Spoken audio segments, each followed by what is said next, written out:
नमस्कार, मैं राजेश और आप देख रहे हैं नीति 365। लगातार 20 दिनों से सहायक पुलिस अपनी मांगों को लेकर के धरने पर बैठे हुए हैं। कई बार मुख्यमंत्री आवास घेरने की कोशिश की, लेकिन प्रशासन की तत्परता के कारण उसे मुख्यमंत्री आवास तक जाने से रोक दिया गया है। लगातार जिस तरीके से अपनी सैलरी को वृद्धि को लेकर के झारखंड सरकार से गुहार लगा रही है, वैसे ही उन्होंने आरोप लगाया है कि अगर नेताओं की सैलरी में वृद्धि होने की बात कही जाए तो तुरंत वृद्धि हो जाती है और उन्हें किसी भी तरह से कोई धरना और प्रदर्शन करने की जरूरत नहीं पड़ती है। लेकिन हम लोग 10,000 में 7 सालों से लगातार ड्यूटी कर रहे हैं और सीने पर गोली खा करके देश की रक्षा कर रहे हैं, लेकिन उनको किसी भी तरह से हमारे ऊपर कोई तरस और दया माया नहीं आ रही है। हम सिर्फ ये कह रहे हैं कि हमारी जो नियमावली है और जो हमारे नियुक्ति पत्र है वो से नियमावली कर दिया जाए और सैलरी में वृद्धि कर दिया जाएगी, ताकि हम अपने घर परिवार बच्चे और अपनी जो वर्दी पर जो खर्च होता है वो हम कर सकें। लेकिन सरकार कितने भी बात कर रहे हैं, लेकिन सुनने को समझने को तैयार नहीं है। लेकिन अब हम और पार की लड़ाई लड़ेंगे। ये 12 पुलिसकर्मी हमारे पहले ही शहीद हो चुके हैं, लेकिन उन्हें किसी भी तरह से कोई मुआवजा नहीं मिल पाया है। तो अब देखना ये होगा कि 20 तारीख को हम यार और पार की लड़ाई लड़ेंगे। उस दिन हमारे 12 साथी और शहीद होंगे, लेकिन हम सरकार से अपने हक ले करके रहेंगे। इसी समर्थन में देवेंद्र महतो क्या कह रहे हैं, आइए देखते हैं पूरा रिपोर्ट। कौन कुछ करने के लिए निकले, उनको सफलता नहीं मिली, मौके का आश्वासन नहीं मिला और वरीय अधिकारी से बातचीत में पहुंचाने के बाद तो ये लोग लौट गए।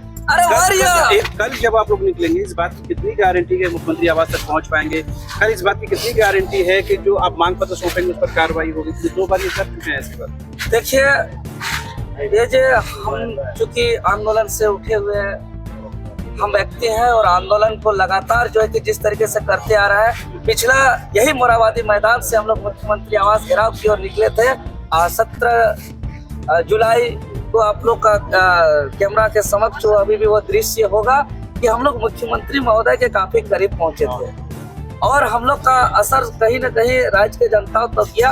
अगर हमारी मांग पूरी नहीं की जाएगी तो ज्यादा ने 2 ही महीना सरकार को बदल करके अपना युवाओं की सरकार बना करके अपने कलमों से सहायक पुलिस कर्मियों का किस्मत को बदला जाएगा। इस पे भी हम लोग पीछे नहीं हटेंगे।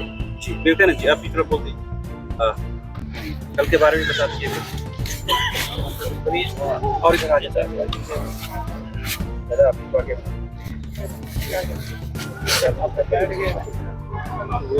यह गांव गरीब और नक्सल प्रभावित क्षेत्र के युवाओं को आवाज को 17 दिनों से सरकार अनसुना कर रही है, मनमाना कर रही है, विश्वासघात कर रही है, धोखा दे रही है, हमारे भूख के साथ खेलने का काम कर रही है, हमारे दर्द के साथ खेलने का काम कर रही है। ऐसा तो अंग्रेज काल में भी नहीं होता था। गांधी जी भूख उपवास पर बैठे थे तो अंग्रेज बुला लेते थे, क्या बात है बताया जाए, सुना जाए, समझा जाए। लेकिन ये क्रूरता, ये अनैतिकता, ये अमानवीय सोच, ये बहुत भयावह स्थिति है राज्य के लिए और गरीब की, खास करके गरीब के बाल बच्चों के लिए।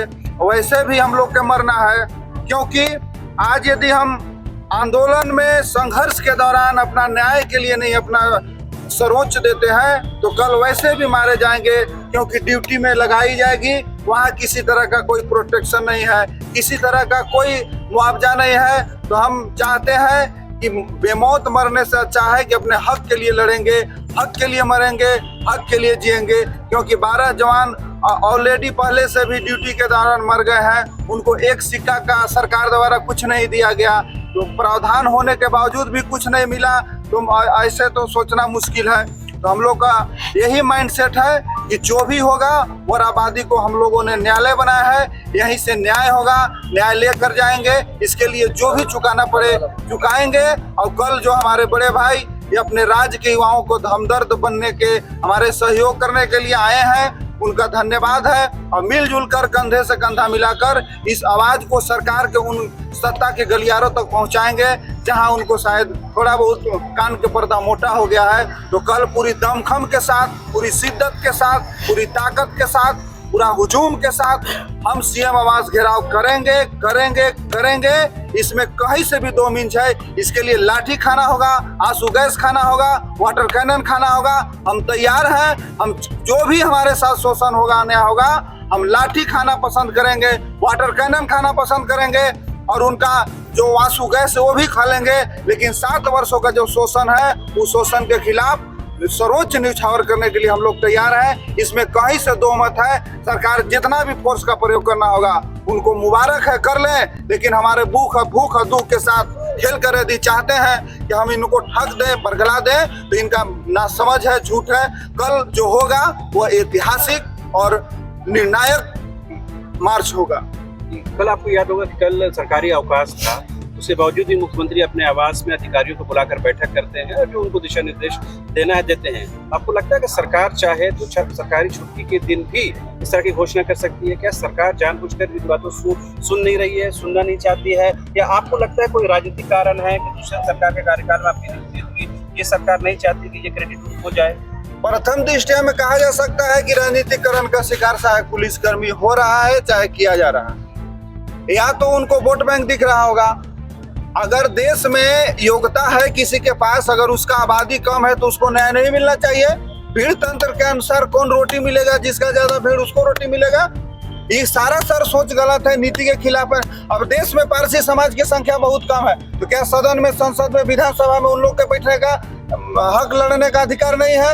यह भीड़ तंत्र का मानसिकता है। आप लोकतंत्र में जो योग है, जो आपका सेवा दिया है, समय दिया है, जमानी दिया है, वो अगर रोटी मांग रहा है, न्याय मांग रहा है, तो कहाँ से अपराध है? अगर अपराधी है तो सभी 2000 को जेल में डाल दिया जाए, हम उसके लिए तैयार हैं। लेकिन शोषण नहीं चलेगा और नीति नियत के खिलाफ हम लोग लड़ेंगे। इसके लिए जो भी 12 जो पहले भी मर चुके हैं, 12 को और मरेंगे, लेकिन हम पूरी फाइनल हद तक, सितम तक लड़ेंगे। 2 बार आप लोग मुख्यमंत्री आवास करने के लिए निकले थे, दोनों बार प्रशासन रोक दिया, आप आगे क्या? 2 बार उनका बात को हम लोगों ने सम्मान किया, उनको बोला कि आपका बात को सम्मान करते हैं, वर्दी भाई के यदि रिश्ता है तो 2 बार आपको अल्टीमेटम दिया, आपको बात को सम्मान किए। तीसरा बार या तो हमको जाने दीजिए या तो मार दीजिए, इसके अलावा कुछ नहीं होगा।